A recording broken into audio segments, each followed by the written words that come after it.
नमस्कार दोस्तों, स्वागत है आपका A to Z स्टोरीज अद्भुत ऑफिशियल पर।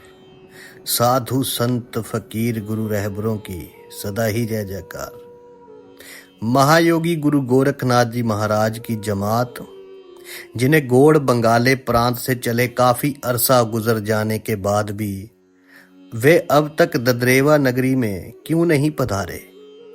रानी बाछल जी को जोत जलाते मुद्दत गुजर गई।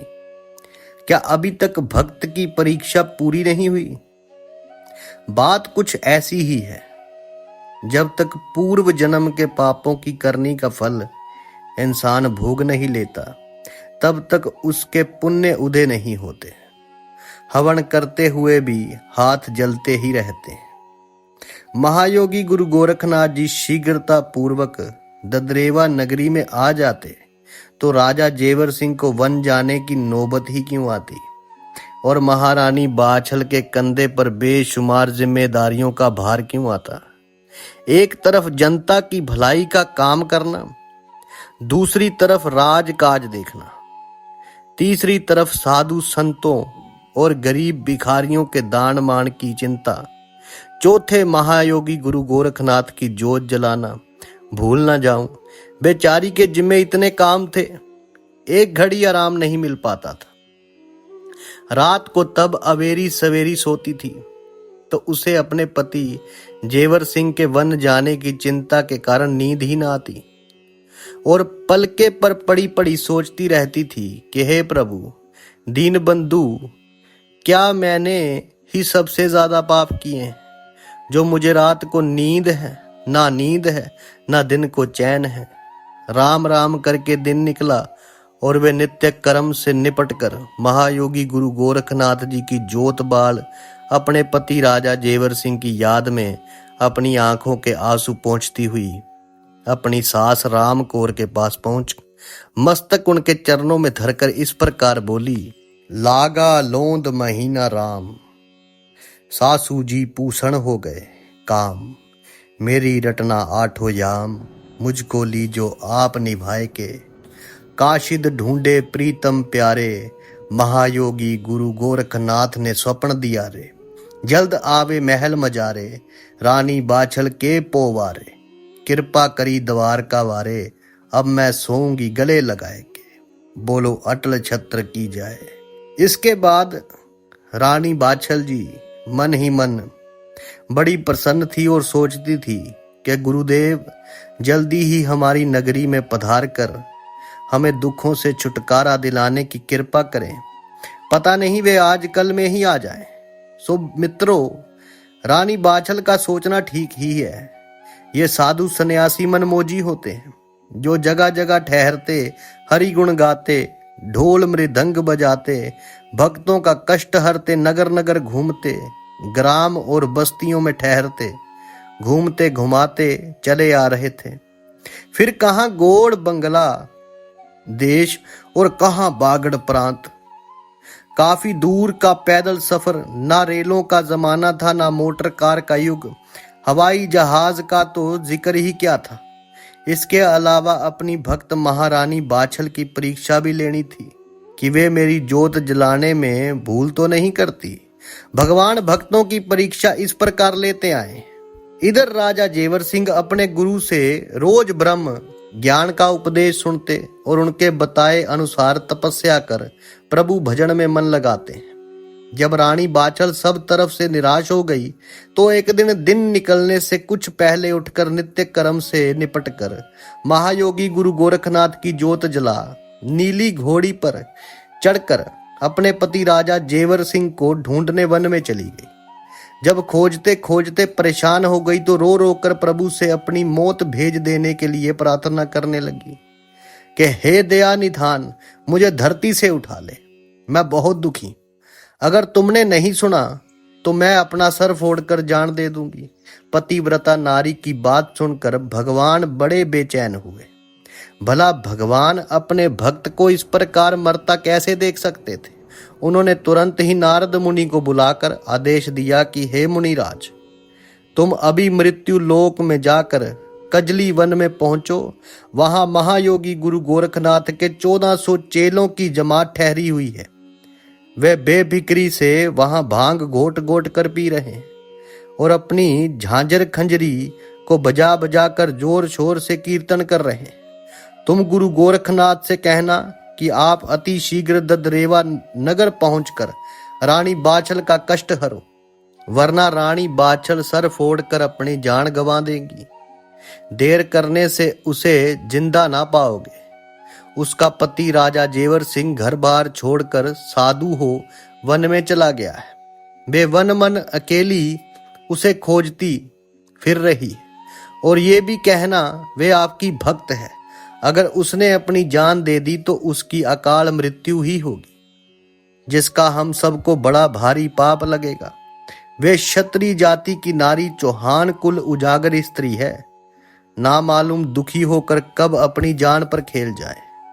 भगवान विष्णु जी की आज्ञा शिरोधार्य कर नारद मुनि वीणा बजाते हरि गुण गाते शीघ्र ही कजली वन में महायोगी गुरु गोरखनाथ के सामने जा पहुंचे, जहां गुरु गोरख समाधि लगाए बैठे थे और उनके 1400 चेले भांग घोट घोट कर जयकारा बोल रहे थे। नारद मुनि ने वहां पहुंचकर नारायण नारायण कहा तो गोरख गुरु के चेले नारद मुनि को देखकर सकपका गए और आपस में कहने लगे, आज जरूर दाल में काला है। नारद मुनि आए हैं, खैर रहे। इधर गुरु गोरख से उनका आना कैसे छिपा रह सकता था। वे योग द्वारा नारद मुनि के पधारने का सारा कारण जान गए। फिर नारद मुनि को नमस्कार कर मुस्कुरा कर बोले, मुनिराज कैसे दर्शन दिए दास को, सेवा बताइए। मैं आपके दर्शन करके निहाल हो गया। आप इस समय कहां से पधार रहे हैं? गुरु गोरखनाथ जी के वचन सुनकर देवर्षि नारद बोले, हे योगी राज जी, आपसे क्या छिपा है, परंतु जब आप पूछ ही रहे हो तो आज्ञा पालन करना दास का कर्तव्य है। मैं सीधा विष्णु लोक से आ रहा हूं। आपको अपनी परम भक्त का ददरेवा नगर पहुंचकर कष्ट हरना चाहिए। वे वीर क्षत्राणी है, ऐसे ना हो वे ज्यादा दुखी होकर अपनी जान ही गंवा दे। हम सब पर रानी बाछल की अकाल मृत्यु का पाप चढ़ेगा। उसका पति जेवर सिंह साधु बनकर वन में चला गया है, इसलिए वे अधीर हो वन में उसे खोजती फिर रही। नारद मुनि की बात सुनकर तुरंत ही महायोगी गुरु गोरखनाथ ने अपने प्रमुख चेले ओगड़नाथ को आदेश दिया कि डेरे तंबू उखड़वा कर बैलगाड़ी और छकड़ों में भरवा दो और जमात को आदेश करो कि शीघ्र ददरेवा नगर को कूच करना है। अपने गुरु की आज्ञा मानकर संत ओगड़नाथ ने झटपट डेरे तंबू उखड़वाए, कुंडी सोटे संगवा चिमटे बगल में दबाए और बिगुल बजाकर आदेश दिया कि शीघ्र ही अपना अपना सामान संगवा कर नगाड़ा बजते ही कूच बोल दो। चंद मिनटों में ही सारा सामान संगवा कर नगाड़ा बजते ही जमात चल पड़ी और महायोगी गुरु गोरखनाथ की माया द्वारा शीघ्र ही ददरेवा पहुंच गई। बिगुल बजते ही रानी बाछल के सूखे हुए 9 लखा बाग में अपने डेरे तंबू खड़े कर दिए। एक एक संत ने एक एक पेड़ के नीचे अपना अपना आसन जमाया और अपनी धूनी पर पेड़ों को काट काट कर लकड़ सुलगा दिए। धूनी का धुआं उड़कर आसमान में छा गया। एक ऊंचे टिल्ले पर महायोगी गुरु गोरखनाथ ने अपनी धुनी रमाई, जो अब तक कायम है। यात्री लोग गोगा मैड़ी पहुंचने पर धूने के दर्शन करने अवश्य जाते हैं। यह जगह ददरेड़ा नगर से जो साधुलपुर जंक्शन से 10-12 मील है, स्टेशन से 10 कोस पश्चिम की तरफ है। आप भी गोगा मैड़ी जाने पर धूने के दर्शन कर सकते हैं। रात्रि के समय भालू के टीले रेशमी गद्दों का आनंद देते हैं। महायोगी गुरु गोरखनाथ जी के 1400 चेले उन बालू के टीलों पर ऐसे सोए कि उन्हें दीन दुनिया की खबर ही नहीं रही और सफर के थके होने के कारण सूर्य उदय होने के बाद तक सोते रहे।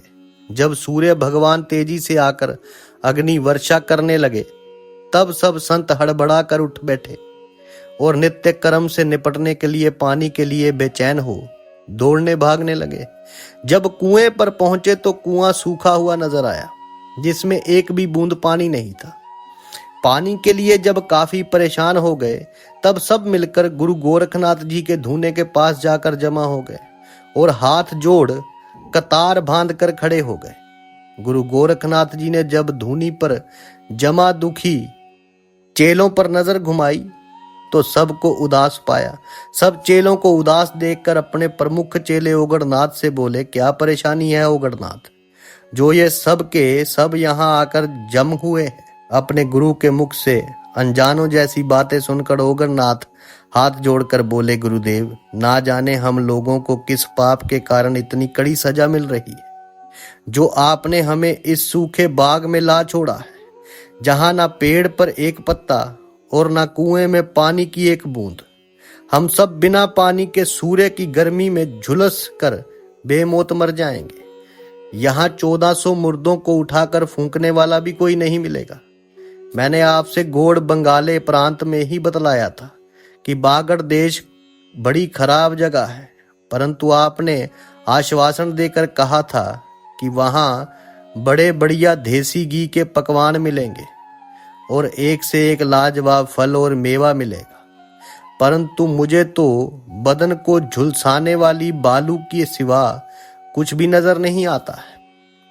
अपनी चेले ओगड़नाथ की बात सुनकर महायोगी गुरु गोरखनाथ को गुस्सा आ गया और आंखें लाल करके कहा, ओगड़, तू रहा पूरा ओगड़नाथ ही। मुझे जरा ये बता, क्या मैंने तुझसे कभी झूठ बोला है या किसी से गलत बात कही है? मनुष्य जो पाप करता है उसे उसका दंड तो मिलता ही है, वे चाहे घड़ी भर का हो चाहे सारी उम्र का। धर्मराज युधिष्ठिर ने अपनी जिंदगी में एक बार झूठ बोला था, वे भी जबरदस्ती श्री कृष्ण जी महाराज के समझाने पर, परंतु बोला तो था, जिसके कारण ही गुरु द्रोणाचार्य जी की हत्या हो गई थी। इसी झूठ के कारण धर्मराज उन्हें नरकलोक में ले गए थे, जहां धर्मराज युधिष्ठिर की नाक घोर बदबू के कारण सड़ गई थी और बहाना ये किया गया कि चारों भाइयों व महारानी द्रौपदी से मिल लो, और तुम घड़ी भर में ही सबको सब घबरा गए। उन्होंने अपनी धूनी से बभूति उठाकर थोड़ी थोड़ी सब चेलों को पकड़ा दी। कहने लगे, इस बभूति को थोड़ी थोड़ी सब पेड़ पौधों पर अलख निरंजन कहकर उड़ा दो। एक चुटकी भस्मी अपनी झोली से निकालकर ओगड़नाथ को देकर कहा, अलख निरंजन कहकर ये कुएं में छोड़ देना। बभूति लेकर सब चेले पेड़ पौधों की तरफ दौड़ पड़े और अलख निरंजन कहकर पेड़ों पर उड़ा दी। भस्मी के प्रभाव से पल भर में सब पेड़ पौधे हरे भरे होकर फल फूलों व मेवों से लद गए। जितने फल मेवे पेड़ों की डालियों पर लद रहे थे, उससे 10 गुना पत्ते थे, जिससे सारे बाग में छाया ही छाया हो गई थी। धूप तो कहीं कहीं नजर आती थी, लेकिन उसका ज्यादा प्रभाव न पड़ता। महायोगी गुरु गोरखनाथ के सारे चेले अपने करामाती गुरु का गुणगान करने लगे। उनके जय जयकार के जयकारों की आवाज कोसों दूर तक जा पहुंची।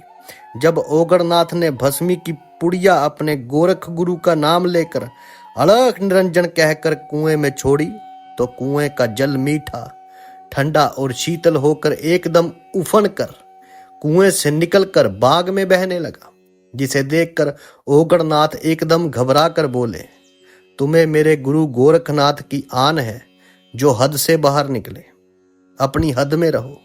संत ओगड़नाथ के वचन सुनकर कुएं का पानी बाहर निकलना बंद हो गया और कुएं के भीतर ही हद के अंदर ठहर गया।